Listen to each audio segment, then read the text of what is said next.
Почитувани, и покрај утврдените неправилности и отворениот предмет во јавното обвинителство за предизвикување на општа опасност, Зимзоленд во општина Аеродром и понатаму работи. Наместо итна реакција, градоначалникот се крие зад процедури и рокови и ја префрла одговорноста.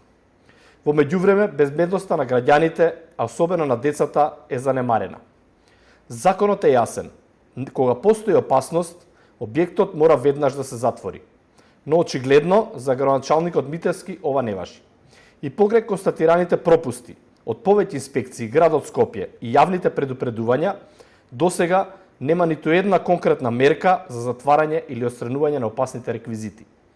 Советниците на Левица јавно побараа општината да делува, но добивме само празни уверувања дека процедурата е во тек. Прашањето е едноставно: дали институциите ќе реагираат навреме или повторно ќе чекаат трагедија за да преземат одговорност? Ви благодарам.